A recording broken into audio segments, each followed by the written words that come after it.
Estimados estudiantes, bienvenidos a la poderosa carrera Ingeniería de Sistemas, bienvenidos a la materia Historia y Cultura Andina. Curso primero B, poderoso turno tarde.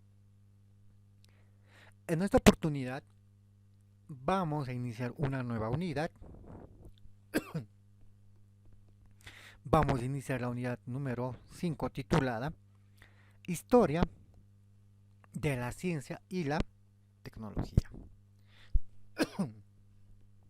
Clases atrás habíamos señalado cuán importante fue el proceso de la hominización para la evolución total humana y con el Homo sapiens se desarrolló otro gran evento, otro gran conjunto de situaciones, eventos y con ellos también surgió lo que se conoce como la ciencia y la tecnología. Tengan todos ustedes muy buenas tardes y bienvenidos. Vamos a indicar, señalando en un primer momento, qué es ciencia. Se habla de ciencia como ese conjunto de conocimientos los cuales se van adquiriendo o se van obteniendo mediante la observación. Posterior a ello, se va a realizar un razonamiento sistemático y estructurado, los cuales se van a trasladar a la práctica, a las experiencias, de los cuales van a surgir los principios y las leyes generales. Debemos aclarar lo siguiente. O mejor dicho, el conocimiento se ha originado en la prehistoria. ¿Se acuerdan que hablamos de la hominización? ¿Se acuerdan que hablamos del Homo erectus?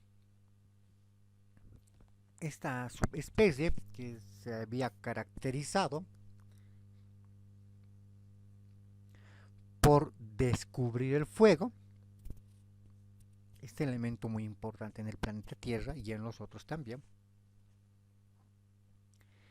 Y este Homo erectus, a partir de su gran trayectoria en el planeta, descubrió el fuego. No lo inventó, lo descubrió. El fuego que ya existía en el planeta Tierra. Ese fuego, producto de un fenómeno natural, por la aparición de la erupción volcánica, de un cráter tal vez, o producto de un rayo, un trueno que también en algunas zonas genera fuego, cualquiera que haya sido el origen, el Homo erectus llegó a descubrir. Y en su afán de querer experimentar el contacto físico con el fuego, el Homo erectus llegó a quemarse la mano, esa parte del cuerpo la cual expuso el fuego. Y de esa manera el Homo erectus empezó a comprender que ese algo que estaba ahí en forma de llamas, la llama de fuego naturalmente, podía ser utilizado para un beneficio común de toda la población. En ese proceso, el Homo erectus empezó a dominar el fuego y lo hizo parte de su vida.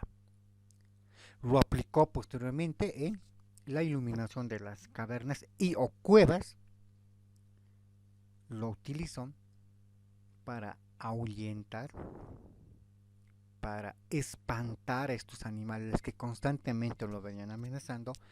Hablamos de los lobos, de los zorros, por ahí dientes de sable,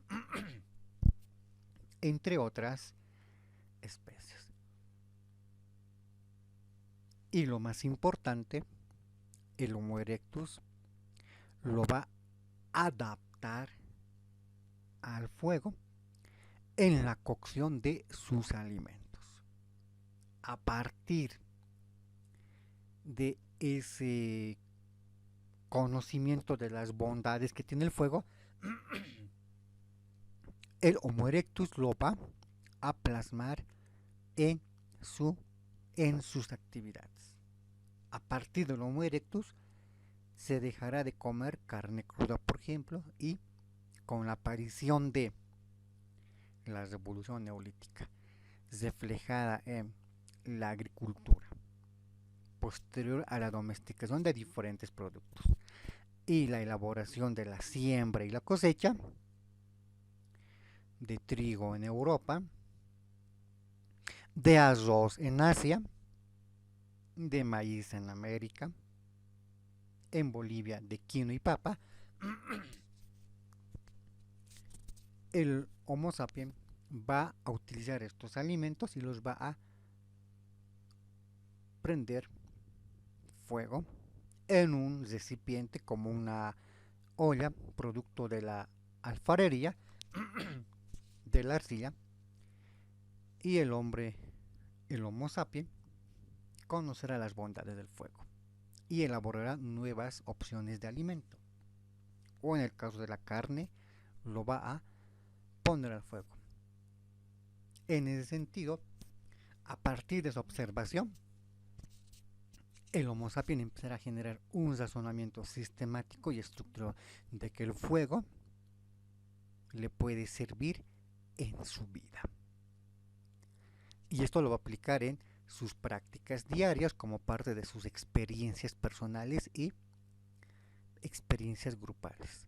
Y esto poco a poco va a empezar a difundirse por toda la región geográfica y muchos utilizarán al fuego como parte de su diario vivir. Esto acontecerá con el Homo erectus, con el Homo ergaster, como el Homo neanderthalensis y el Homo sapiens. Y posteriormente en el Homo sapiens sapiens. Y de esa manera el fuego se usará en gran parte del planeta y por lo tanto se convertirá como una ley general de usarse para iluminar en las noches la oscuridad o para iluminar el interior de una cueva y o caverna o para asustar, espantar, ahuyentar animales que constantemente asediaban a los humanos. Ahora la ciencia, en nuestros días naturalmente, llega a dividirse en dos importantes, que a su vez se subdividen en otras. Hablamos por un lado de la ciencia formal. Esta ciencia formal a su vez se divide en lógica, en matemática. La ciencia fáctica se divide en natural y la natural se divide en física, química, biología, psicología. A su vez la biología se divide en zoología y botánica. La ciencia social, que pertenece a la ciencia fáctica, se divide en sociología, economía y ciencia política. Esta es una manera de mostrar cómo se divide la ciencia. ¿Por qué hacemos esta división? A partir de una mejor comprensión de nuestro mundo, lo que nos rodea en el planeta. Otra forma de entender la clasificación de las ciencias, bueno, es la siguiente. Dijimos que las ciencias formales se dividen en matemáticas, estadística y lógica. ¿Por qué matemática? Porque estamos hablando de la búsqueda de esa precisión. Lo que acontece cuando sumamos, por ejemplo, 1 más 1. cuyo resultado será 2. 1 más 1. A esa pregunta la responderemos con la aritmética, con la suma como tal. Y se haga esa operación en Bolivia, en La Paz, en El Alto, en Santa Cruz, Bolivia, en Potosí, Bolivia, en Lima, Perú, en Santiago, Chile, en Bogotá, Colombia, en Quito, Ecuador, en Buenos Aires, Argentina, en Asunción, Paraguay, en Brasilia, Brasil, en Río de la Plata, Uruguay, en México, México,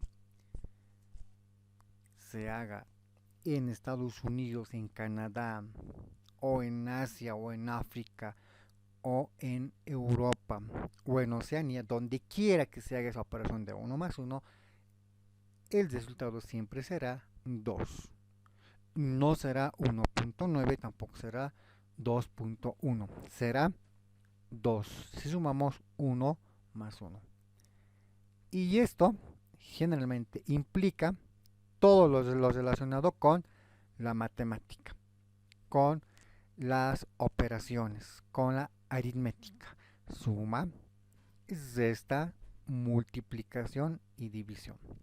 Cualquiera que usemos, sumemos, restemos, multipliquemos o lleguemos a hacer división, siempre nos va a dar el mismo resultado en cualquier parte del planeta Tierra. Es una ley. Y esta ciencia nos ayuda y nos permite buscar las respuestas de manera precisa, concreta. Por eso la matemática es considerada como elemento parte de la ciencia formal. Por ello la matemática es parte de las ciencias financieras. Hoy en día estas ciencias financieras, por ejemplo, se dividen en contaduría pública, economía, administración de empresas, comercio internacional, entre otras, cuyo fin es expresar la matemática de mil formas, mil maneras para la búsqueda de una solución a un determinado problema. Y en ingeniería de sistemas se usa la matemática para entender y comprender la importancia que tiene en nuestra carrera. La estadística, otro elemento diferente pero igual de importante, también es muy necesario porque nos ayuda a realizar ese análisis de un grupo denominado universo. Cuando hablamos de universo estamos hablando de ese gran conjunto de cuerpos celestes, estrellas, planetas, constelaciones, nebulosas, sistemas solares, cometas, asteroides, meteoritos y demás, incluidos planetas, de un gran conjunto de algo. Hablamos de un todo. Y la estadística nos permite realizar de este todo una partecita que se llama la muestra. Y a partir del estudio de esa muestra nos permite conocer lo que hay en ese denominado universo. Es como la torta que compramos en algún cumpleaños, compramos todo, sea para 10, 15, 20, 30, 40, 50 personas, compramos una torta y partimos una tajadita, una muestra. Y lo que probemos de esa tajadita, de esa muestra, también significará que todo el resto de la torta tiene el mismo sabor, tiene las mismas capas.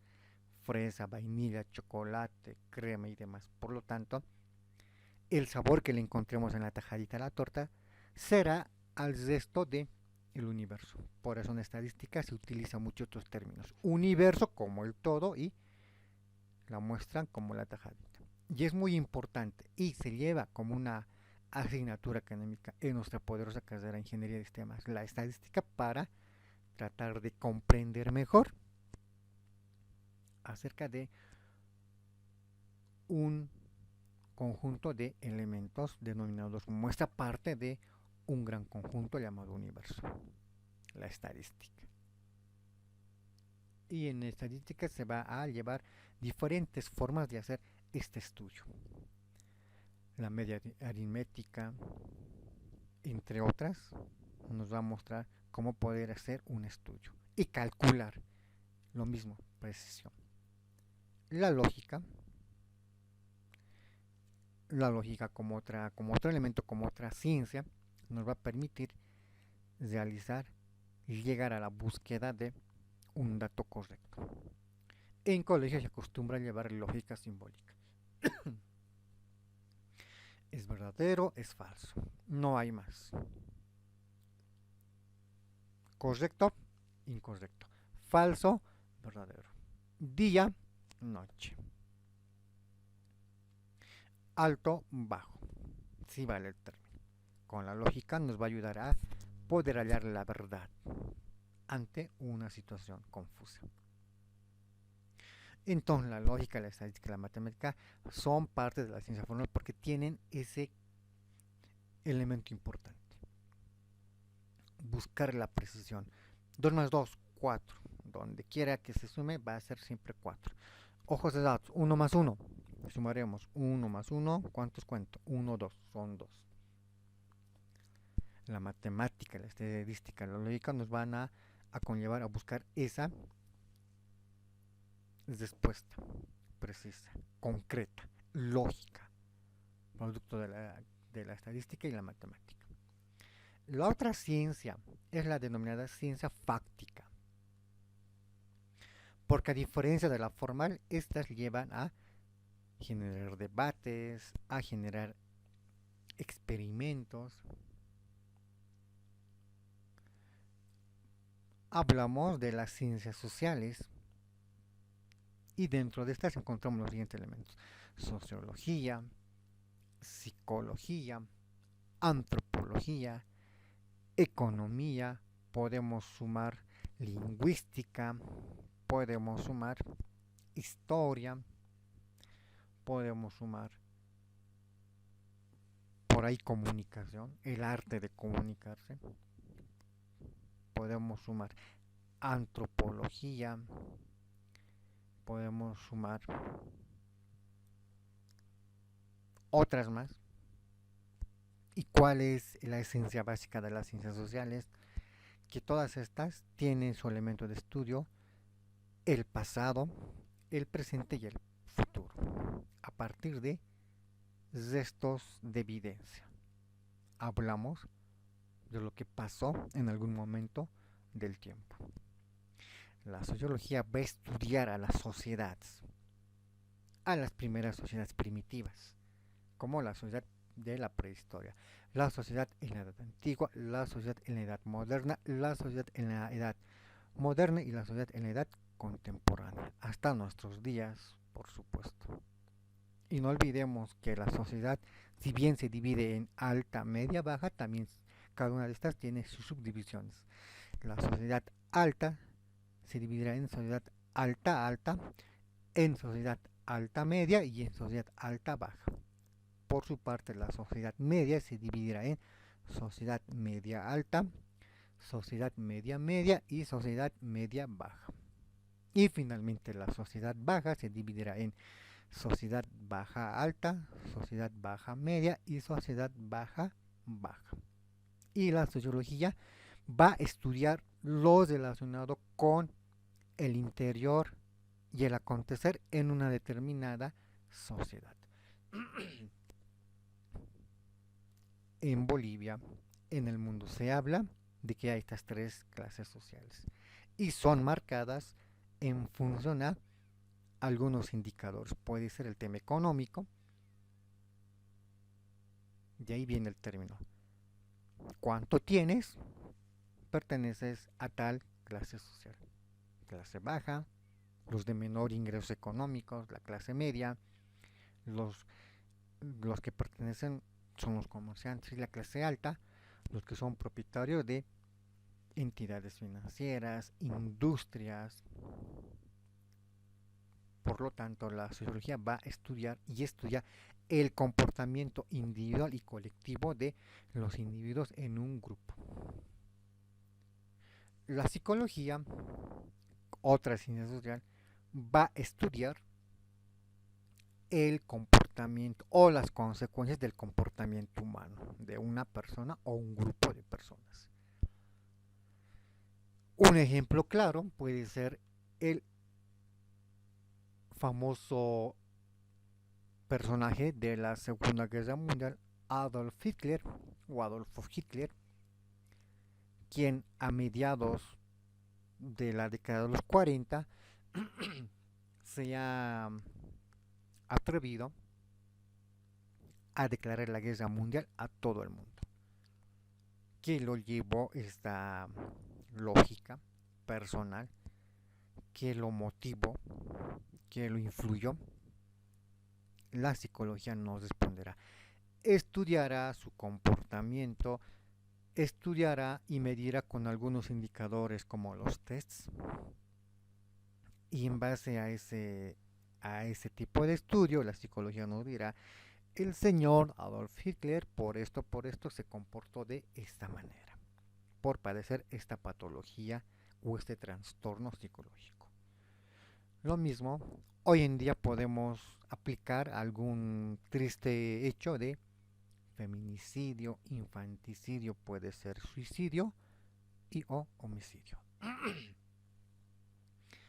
A partir, los psicólogos harán a partir de investigaciones, de entrevistas, de aplicaciones de tests buscando encontrar algún indicador, nos indicará que tal persona por este factor, por este otro, realizó tal hecho. La antropología, como otro elemento, nos va a ayudar a conocer el antepasado de los seres humanos. A partir del estudio de los restos óseos, sean fosilizados, hallados, encontrados por la arqueología casual, circunstancial, o eventualmente la antropología nos va a mostrar todo lo relacionado con alguna subespecie o algún ser en particular. Nos dirá cómo vivió, cómo se alimentó, cómo fue su vida, a partir del estudio de sus fósiles. Y para ello, naturalmente, aplicará diferentes métodos. Puede ser el método de datación carbono 14, entre otros. La economía se va a incluir en el grupo de las ciencias sociales porque va a estudiar todo lo toda la consecuencia a partir de los ingresos que tiene una persona en una determinada sociedad en función a su fuente laboral, en qué lo gasta, en qué lo invierte, en qué en qué emplea su dinero. Algunos lo incorporan de la parte de las ciencias sociales. ¿Por qué? Porque señalan que la economía es un indicador muy importante en el comportamiento de una sociedad, en el trastorno psicológico de una persona o un grupo de personas, y sobre todo marca y muestra el comportamiento de un individuo y una colectividad en un país, en un determinado espacio geográfico. Por eso lo agarran la economía y lo ponen dentro de las ciencias sociales. No vamos a discutir naturalmente si está bien que pertenezca o está mal que pertenezca a las ciencias sociales. Las ciencias fácticas también se divide en ciencias naturales y esta a su vez se divide en ciencias físicas. Y las ciencias físicas contemplan los siguientes elementos. La física, la física para estudiar y medir factores como velocidad, masa, presión y demás, y poder calcular el movimiento de los cuerpos, entre otros estudios. La química, otro elemento, nos va a mostrar el estudio acerca de las combinaciones de metales con otro metal, no metal, con otro no metal. Nos va a hablar de los elementos de la tabla periódica, de sus símbolos y demás. H2O, símbolo del agua. Oxígeno, símbolo del oxígeno O. Cobre, Cu. Y a partir de ese tipo de estudios, la química va a ser muy desarrollada en los laboratorios, en las farmacéuticas, en la medicina. La bacteriología será una ciencia nueva proveniente de la química. La astronomía, como una nueva ciencia, digo nueva porque se inició en el pasado siglo XX, surgirá con la búsqueda de cálculos precisos. La astronomía se apoyará en la matemática, en la estadística y la lógica, para hacer trazos, para hacer proyectos, para hacer cálculos precisos de viajes al espacio, un viaje a la Luna, viaje a Marte, a Venus, a Mercurio, a Júpiter, y en esa investigación el resultado mostrará. El viaje a este planeta implicaría tantos años luz, tantos años lunares, o tantos años, tantas horas, tanto tiempo. Por eso son denominadas ciencias físicas. Están sujetos a diferentes factores físicos. La gravedad, una de ellas, por ejemplo. Las ciencias naturales también se dividen en ciencias biológicas, relacionado con la biología humana, con la biología de los seres vivos. No ahora, sino desde edades geológicas anteriores a la humana, naturalmente, a la hominización como tal. Podemos hablar de la vida, de la biología en la era geológica primaria y o paleozoica, o secundaria mesozoica, o terciaria cenozoica, o cuaternaria neozoica. Porque ahí vamos a encontrar seres vivos. En la era geológica primaria paleozoica podemos hablar del meganeura, el antecesor de la libélula. Y si queremos estudiar sus restos arqueológicos, podremos usar varias ciencias auxiliares. Puede ser la paleontología o la misma biología, para ver cómo fue la biología de este insecto, cómo estaba estructurado, cuántos centímetros medía, cuál era su alimentación, cómo se alimentaba, cómo volaba, dónde vivía, cómo vivía y demás. La investigación sobre la biología, un determinado ser vivo o una colectividad o una agrupación de seres biológicos, sean razonables o no razonables. La zoología, este elemento, esta ciencia se va a encargar de estudiar todo lo relacionado con los animales del pasado, también de ahora naturalmente, con aquellos animales microscópicos como las bacterias, los virus, pero también va a tener su fuente primordial, la investigación de estas formas de vida. Y la botánica que va a estar inmersa en el estudio de la flora.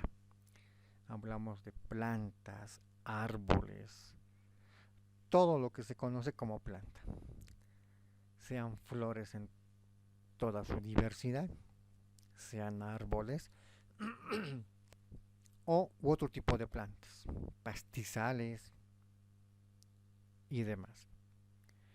La biología, la zoología es relacionado con los seres vivos y la botánica con el verde, con la planta, con el pulmón de la tierra. Toda vegetación va a estar parte de las ciencias biológicas, porque estas tres categorías van a implicar el nacimiento, el desarrollo y la muerte de seres vivos, como también de plantas, porque al igual que un ser viviente, un ser vivo, una planta, cualquier planta, también acontece el mismo proceso. A partir de la semilla va a empezar a germinar las raíces, el tallo y demás partes. Las ciencias naturales, para finalizar, también se divide en ciencias de la tierra. Hablamos de la geología que estudia todo lo relacionado con el planeta Tierra. Cuántas capas tiene, cómo son sus capas, cómo es el interior del planeta, todo lo relacionado a la estructura, a la composición del planeta Tierra. La geología. Y naturalmente la geología también se va a dividir en otras. Puede ser la petrología, la vulcanología para estudiar los volcanes, la mineralogía para estudiar los minerales que hay en el planeta, la estratigrafía para estudiar cómo son los estratos del planeta Tierra y demás. La meteorología nos va a marcar que esta ciencia estudia lo que acontece en la atmósfera. Y en la atmósfera tenemos gases, tenemos el agua en estado gaseoso, luego puede convertirse en estado sólido para caer en precipitación, en granizo, en nieve o en agua en estado líquido. La meteorología nos sirve hoy en día para conocer nuestro entorno natural. ¿Cuál es el dato meteorológico? Lloverá, soleará, estará nuboso, nevará o aparecerá algún huracán, algún torbellino, algo que signifique el peligro de la vida en particular o la vida en su conjunto colectivo. Por lo tanto, la meteorología nos va a permitir hoy en día como ciencia estudiar lo, el acontecimiento en la atmósfera como tal, a partir de los diferentes satélites que están orbitando el planeta Tierra. Y el último elemento, la paleontología, nos va a servir para estudiar los restos de la vida pasada en el planeta Tierra. Puede ser en la era geológica primaria paleozoica, con los primeros insectos, con las primeras plantas, puede ser con lo acontecido en la era geológica secundaria mesozoica, que hablamos de los dinosaurios en tierra, en aire, en mar, o puede ser con la era terciaria o cenozoica, con la aparición de los primeros animales placentados, o finalmente con la era geológica cuaternaria o neozoica, con la aparición de la nueva variedad de animales, con la evolución final del hombre en el Homo sapiens. Por lo tanto, esta clasificación de ciencias se ha podido obtener a lo largo de muchos siglos, a lo largo de muchos años, producto de la investigación de diferentes personajes, de diferentes individuos, tratando de buscar una respuesta a nuestra incógnita. Cómo vinimos, de dónde vinimos y cómo somos. De ahí surgen las ciencias. Y para llegar a toda esta clasificación de ciencias, el hombre tuvo que iniciar el origen de la ciencia desde la prehistoria propiamente dicho. Hablamos en un primer momento de las primeras sociedades primitivas, como eran cazadoras y recolectoras de frutos, frutos silvestres, raíces, bayas, animales muertos. Clases pasadas habíamos hablado de que el periodo largo de la hominización fue y es el denominado el periodo paleolítico, que a su vez se divide paleolítico inferior, medio, superior, y que después de este viene el mesolítico, es intermedio entre el paleolítico y el nuevo. En el periodo neolítico, neo que viene de nuevo y lítico que viene de piedra, surge un evento muy importante llamada especialización de lo que se conoce de la actividad laboral o especialización del trabajo. Es decir, con este fenómeno llamado revolución neolítica, acontece que cada persona va a especializarse en una determinada actividad. Alguien se va a destinar a ser cazador, una o dos personas. En el tema de las damas se van a especializar en la limpieza de las chozas. Otro grupo se va a especializar en crear fuego. Otro grupo o otra persona se va a especializar en la recolección de frutas, raíces, bayas para su alimentación. Otro grupo se va a dedicar a la búsqueda o elaboración de material para construir chozas. Y otro grupo o otra persona se va a especializar en la construcción de chozas. Naturalmente los niños van a estar en esa etapa del aprendizaje combinando o vinculado al juego como tal.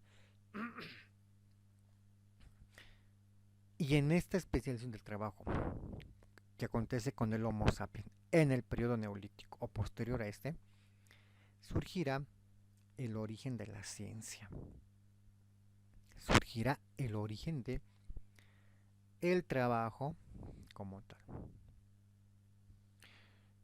Hoy tenemos una carrera llamada arquitectura que tranquilamente pudo haberse originado acá con quienes construían chozas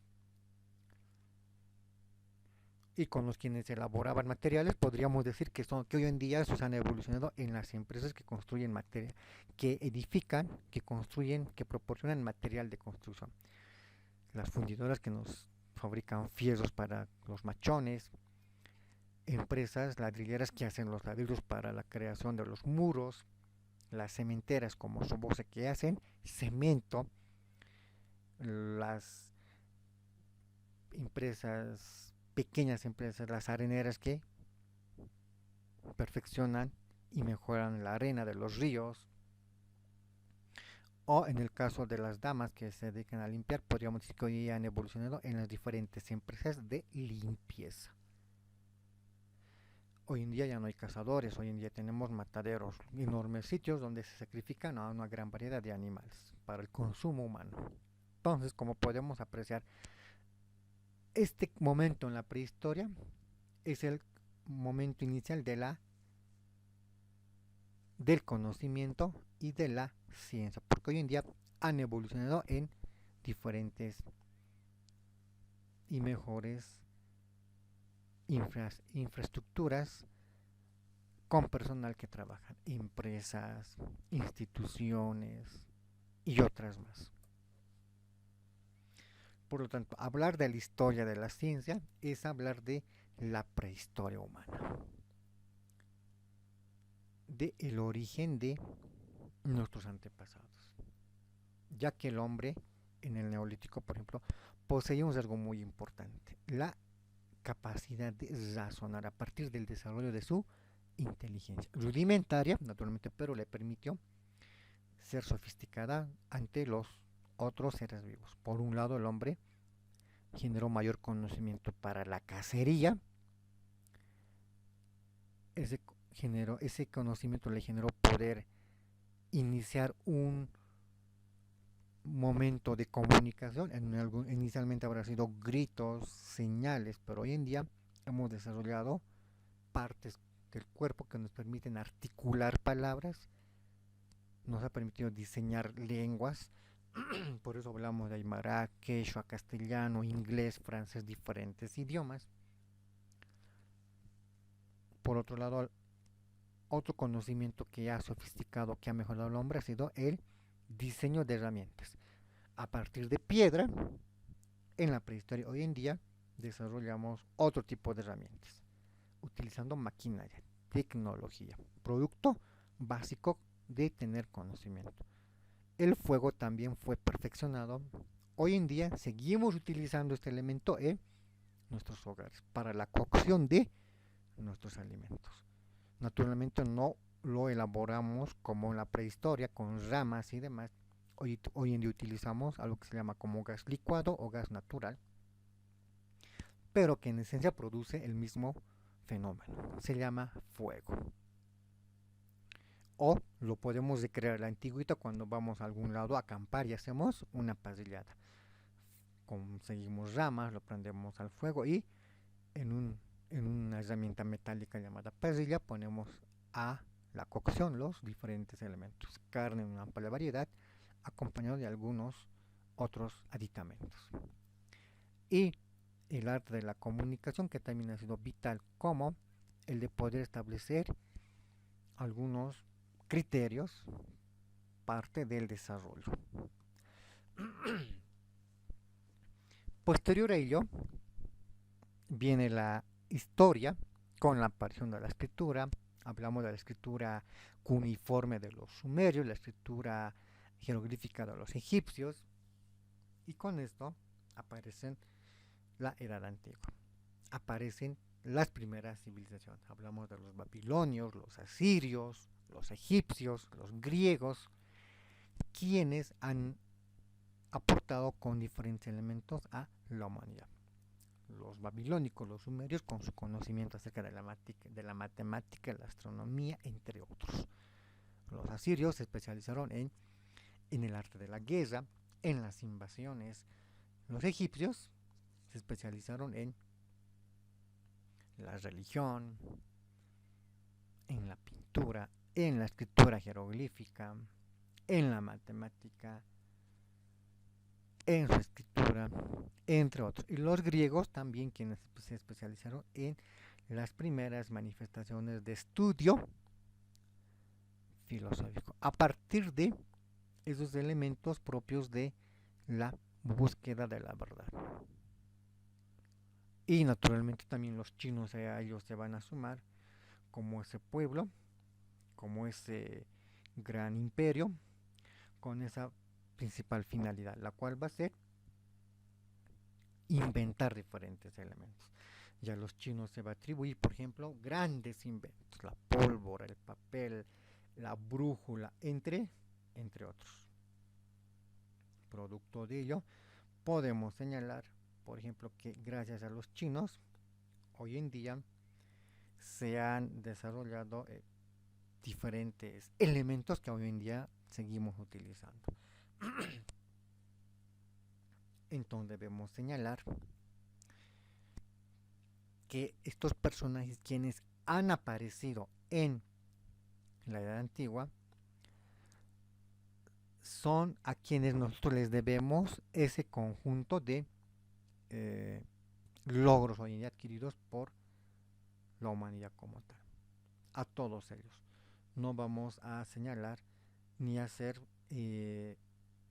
juicios valorativos. Sin embargo, se va a mencionar que estos personajes van a constituir esos elementos importantes en el aporte a la ciencia, a la humanidad.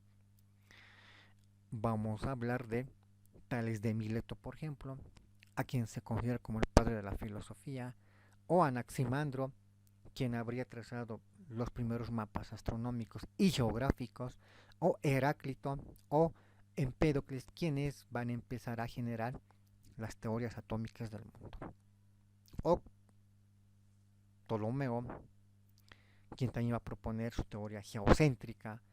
Todos estos personajes se van a plasmar hoy en día como pioneros. ¿Por qué?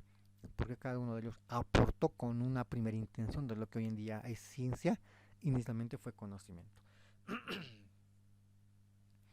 En el caso de Hipócrates de Cos, por ejemplo, va a ser el considerado como el padre de la medicina, a quien también le van a atribuir como el fundador o el pionero de la embriología, a partir de sus estudios, de sus análisis clínicos y de las diferentes autopsias.